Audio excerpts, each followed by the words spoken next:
தமிழுக்கு அமுதென்று பேர், அந்த தமிழின்ப தமிழ் எங்கள் உயிருக்கு நேர்.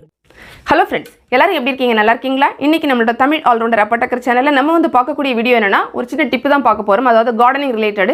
என்னன்னா, ஒரு சில ஃப்ரெண்ட்ஸ் வந்து கேட்டிருக்காங்க, இந்த தக்காளி பழம் வந்து நம்ம செடி வந்து வளர்க்குறோம் இல்லை, அதில் வந்து பூக்கள் வந்ததுக்கு அப்புறமா அந்த பூவெல்லாம் கருகி கீழே போயிடுது, அதில் வந்து காய் வந்து பிடிக்கவே மாட்டேங்குது, என்ன காரணம் அது அப்படி கேட்டிருக்காங்க. ஸோ அதுக்கு தான் நம்ம என்ன பண்ணணும் அப்படின்னு பார்க்கலாம். ஒரு காரணம் என்ன இருக்கலாம்னு பார்த்தீங்கன்னா, பொதுவாகவே தக்காளி அப்படின்னு கிடையாது, எதுவாக இருந்தாலும் நமக்கு அந்த செடியில் அந்த பூக்கள் வர நேரத்தில் எறும்புகள் இருக்குது அப்படின்னா கூட அந்த பூக்கள் வந்து கீழே விழுந்துடும். ஸோ அதை வந்து நம்ம ஃபஸ்ட்டு செக் பண்ணிக்கணும். எறும்பு இருக்குது அப்படின்னா நம்ம எறும்பை போக்குறது தான் நம்ம வந்து ஃபஸ்ட்டு வந்து பண்ணணும். அது வந்து ஃபஸ்ட்டு பாயிண்ட். இல்லை அப்படின்னா நமக்கு வந்து பார்த்திங்கன்னா அந்த செடிக்கு வந்து சரியான ஒரு சத்து கிடைக்காததுனால அந்த செடியில் வரக்கூடிய அந்த பூக்கள் வந்து கீழே விழுறதுக்கு வாய்ப்பு வந்து இருக்குது. ஏன்னா என்னோட செடியுமே வந்து பார்த்திங்கன்னா நான் தக்காளி வச்சுருந்தேன்ல, அதில் வந்து பார்த்திங்கன்னா இந்த பூக்கள் வரும்போது நிறைய பூக்கள் வந்துச்சு, பட் எல்லாமே கீழே விழுந்துட்டே இருந்தது. அதுக்கப்புறமா ஒரு குட்டியான ஒரு டிப்பு தான் நான் ஃபாலோ பண்ணேன். நல்லா வந்து காய் வந்து வர ஆரம்பிச்சிடுச்சு. அது என்ன டிப் அப்படிங்கிறத நம்ம இப்போ வந்து பார்க்கலாம்.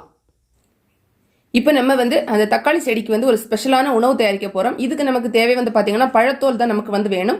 எந்த ஒரு பழமாக இருந்தாலும் பரவாயில்ல, நம்ம வீட்டில் வந்து நம்ம சாப்பிட்டுட்டு நமக்கு வந்து நம்ம இருக்கும்போது அந்த தோல் நம்ம எடுத்துக்கலாம். சின்ன பழம், அதுமாதிரி பார்த்தீங்கன்னா நேந்திரம் பழம், அந்த மாதிரி உள்ள பழத்தோல் கூட போடலாம். நான் வந்து என்னோட தக்காளி செடிக்கு பார்த்தீங்கன்னா இதுக்கு முன்னாடி நான் வந்து போட்டது வந்து நேந்திரம் பழத்தோட தோல் தான் போட்டிருந்தேன். ஸோ அதுதான் போடணும் அப்படிங்கிறது கட்டாயம் கிடையாது. இந்த மாதிரி சின்ன பழங்களோட தோல் கிடச்சா இதை கூட நம்ம வந்து போட்டுக்கலாம். இப்போ நம்ம வந்து இந்த பழத்தோலை வந்து சின்ன சின்ன துண்டுகள் அந்த மாதிரி கட் பண்ணி போட்டுக்கலாம். மிக்ஸி ஜாரில் போட்டு அரைக்க போகிறோம்.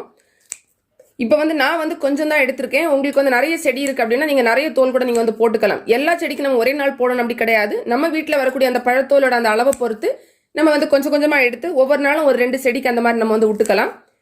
அதே மாதிரி பார்த்தீங்கன்னா இதில் முக்கியமான விஷயம் என்னென்னா, நம்ம வந்து இதை வந்து இந்த ஸ்பெஷல் ஃபுட்டு வந்து தயாரிச்சுட்டு அதுக்கப்புறம் நம்ம எப்போ கொடுக்கணும்னு பார்த்தீங்கன்னா, தக்காளி செடியில் பூக்கள் வரும் தெரியுமா, அந்த நேரங்கள் அந்த காலகட்டத்தில் தான் நம்ம வந்து கட்டாயமாக செடிக்கு வந்து கொடுக்கணும். பூக்கள் எல்லாம் வந்து முடிஞ்சதுக்கு அப்புறமா நம்ம கொடுத்தோம்னா நமக்கு பெரிய அளவு எஃபெக்ட் வந்து இருக்காது.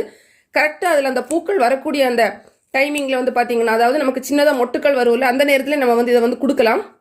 இப்போ நம்ம எல்லாமே ஓரளவுக்கு சின்னதாக கட் பண்ணிட்டேன். எதுக்காக அப்படி கட் பண்ணியிருக்கோம்னா, நம்ம வந்து இப்போ அரைக்கும் போது பார்த்தீங்கன்னா இது வந்து ஈஸியாக அரைஞ்சிரும். இதில் கொஞ்சமாக நம்ம தண்ணி சேர்த்து நம்ம வந்து ஃபஸ்ட்டு வந்து அரைச்சிக்கலாம்.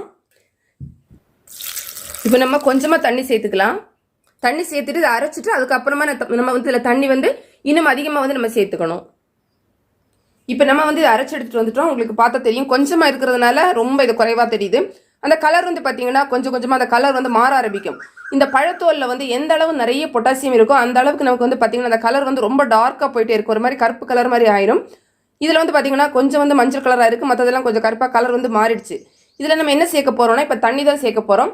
இது கொஞ்சமாக இருக்கிறதுனால நம்ம கொஞ்சம் தண்ணி சேர்த்துக்கலாம். இப்போ நீங்கள் வந்து நிறைய பழத்தோல் எடுத்து நீங்கள் அரைச்சி எடுக்கிறீங்கன்னா நிறைய தண்ணி வந்து சேர்த்துக்கணும். அதாவது சாதாரணமாக ஒரு செடிக்கு எந்த அளவு நம்ம தண்ணி ஊற்றுவோமோ கிட்டத்தட்ட அந்த அளவு நம்ம வந்து தண்ணி மாதிரி இருந்தால் போதும். இப்போ தண்ணி சேர்த்துக்கலாம்.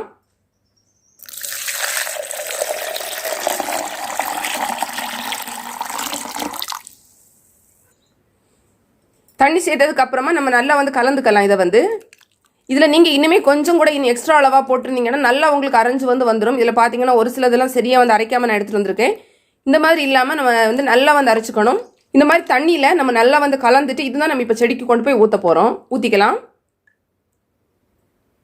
இப்போ வந்து பார்த்தீங்கன்னா நான் வந்து கொஞ்சமாக இருக்கிறதுனால அப்படியே மிக்ஸி ஜாரில் எடுத்துகிட்டு வந்திருக்கேன். நீங்கள் வந்து நிறைய எடுக்கும்போது பார்த்தீங்கன்னா ஒரு பெரிய பக்கெட்டில் கலந்து அந்த மாதிரி நீங்கள் வந்து விட்டுக்கோங்க. இதோட ஒவ்வொரு அந்த வேர்களுக்கு நமக்கு போகிறது மாதிரி நம்ம நார்மலாக செடிக்கு எப்படி வந்து தண்ணி ஊற்றுவோமோ அந்த மாதிரி நம்ம வந்து ஊற்றிக்கலாம். நல்லா அரைச்சிருக்கணும். அப்போ தான் அது பார்த்தீங்கன்னா அந்த எஃபெக்ட் வந்து சீக்கிரமாக அந்த செடிக்கு வந்து கிடைக்கும். நம்ம வந்து துண்டு துண்டு அந்த மாதிரி போட்டோம் அப்படின்னா நிறைய எறும்புகள் எல்லாம் வரதுக்கு வாய்ப்புகள் இருக்கும். ஸோ அதனால் நல்லா வந்து அரைச்சி வந்து விட்டுக்கோங்க. இந்த மாதிரி பார்த்தீங்கன்னா நம்ம வந்து பூக்கள் வந்து வர நேரத்தில் நம்ம கரெக்டாக விட்டோம்னா நமக்கு வந்து நிறைய காய்கள் வந்து வரும். இது வந்து பாருங்கள் ரொம்ப சின்ன செடி தான், இது பெரிய செடியெல்லாம் கிடையாது. ஆனால் அதுலேயே வந்து பார்த்தீங்கன்னா இது ஒரு இதுலேயே வந்து நமக்கு 4 காய் வந்து அந்த ஒரு பூக்கொத்துலேயே நமக்கு வந்து வந்திருக்கு. இதில் பார்த்தீங்கன்னா ஒரு 2 காய் வந்திருக்கு. அதுவும் பார்த்தீங்கன்னா எல்லாமே நல்ல தரமான காய்களாக தான் இருக்குது. மற்றபடியுமே பார்த்தீங்கன்னா இந்த செடியில் எல்லாமே வந்து நிறைய காய்கள் வந்து நமக்கு வந்து வந்திருக்கு. ஃப்ரெண்ட்ஸ், இந்த வீடியோ நிச்சயமாக உங்களுக்கு பயனுள்ளதாக இருந்திருக்கும். பிடிச்சிருந்தா லைக் பண்ணுங்கள், உங்களோட ஃப்ரெண்ட்ஸ்க்கு ஷேர் பண்ணிக்கோங்க. மேலும் பல வகையான பயனுள்ள தகவல்களுக்கு நம்ம தமிழ் ஆல்ரவுண்டர் அப்பட்டக்கர் சேனலை மறக்காமல் சப்ஸ்கிரைப் பண்ணிக்கோங்க. தேங்க்ஸ் ஃபார் வாட்சிங். நன்றி, வணக்கம்.